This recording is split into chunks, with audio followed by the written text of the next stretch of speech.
السلام علیکم ورحمۃ اللہ وبرکاتہ۔ امید ہے کہ آپ حضرات بخیر و عافیت ہوں گے۔ آپ حضرات کا مسرت نامہ موصول ہوا، کارگزاریاں معلوم ہوئیں۔ اللہ تعالی رب العزت آپ حضرات کی مساعی کو قبول فرما کر انسانیت کے قلوب کو حق اور ہدایت کے لیے منشرح فرمائے، آمین۔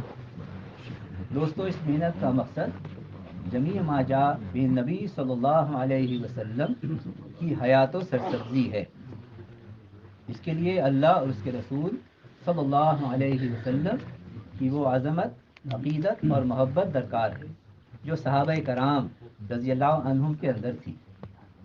علماء نے لکھا ہے دین اسلام اور اس کے احکام کی عظمت ثمرہ ہے حضور اکرم صلی اللہ علیہ وسلم کی عظمت کا، اور آپ علیہ الصلوۃ والسلام کی عظمت و محبت اللہ تبارک و تعالی کی عظمت اور معرفت پر موقوف ہے۔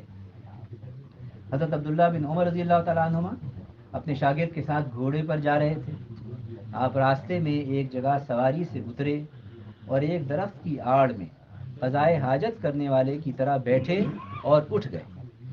شاگرد نے یہ دیکھ کر سوال کیا کہ آپ نے ایسا کیوں کیا؟ ابن عمر رضی اللہ تعالیٰ عنہما نے فرمایا کہ میں ایک مرتبہ حضور اکرم صلی اللہ علیہ وسلم کے ساتھ تھا، دوران سفر آپ یہاں ٹھہرے اور استنجا کیا۔ مجھے استنجے کا تقاضا تو نہیں تھا، البتہ میں حضور اکرم صلی اللہ علیہ وسلم کی نقل کے لیے اسی جگہ اور اسی طرح بیٹھ گیا تاکہ آپ کی مشابہت کا شرف حاصل کر سکوں۔ غور کرنے کی بات ہے کہ ان مقدس ہستیوں کو ایسے امور میں سنت اور مشابہت کا اتنا اہتمام ہے، تو اصل دین اور اس کے احکامات اور ان کے احیاء کی محنت میں آپ علیہ الصلوۃ والسلام کی مشابہت کا کتنا اہتمام اور التزام ہوگا۔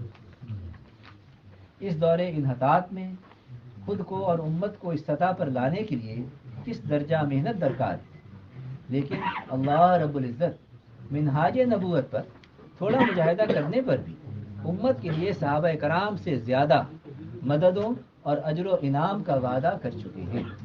لہذا جتنی یہ عالی اور مبارک محنت مجاہدے کی صحیح شکلوں پر قائم ہوتی چلی جائے گی اور زندگیاں سنت دعوت، سنت عبادت اور سنت عادت پر آتی چلی جائیں گی، کائنات کے تمام نقشے اور مخلوق کے قلوب مسخر ہوتے چلے جائیں گے۔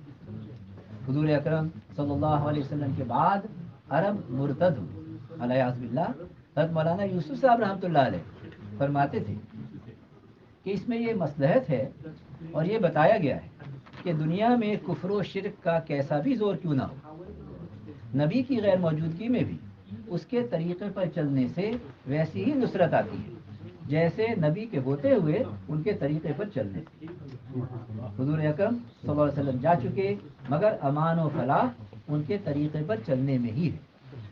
اس لیے اندر کی کیفیت سے لے کر ساری نقل و حرکت اور ظاہری اعمال، مشورے، گشت، تعلیم، تعمیر مساجد بالاعمال النبویہ، خروج اور ان کو کرتے ہوئے پیش آنے والے تمام احوال، ان میں سنتوں کا اہتمام اور اس پر ملنے والے اجر و انعام کا یقین اور احتساب، اور یہ غور کرنا کہ یہ حال کس پر آیا اور انہوں نے اس حال میں کس طرح دین اسلام اور اس کی محنت کی حفاظت کی، کام اور کام کرنے والوں کی ترقی اور تربیت کی بنیاد ہے۔ دور نبوت اور خلافت میں ہر قسم کے احوال موجود ہیں، مگر کام ہر زمانے میں اپنی حقیقت کے ساتھ موجود ہے، بلکہ حالات عسر میں جو رسوخ اور وثوق ملتا ہے وہ یسر میں نہیں ملتا۔ آپ حضرات کا ان ممالک میں قربانیاں دینا قابل رشک ہے۔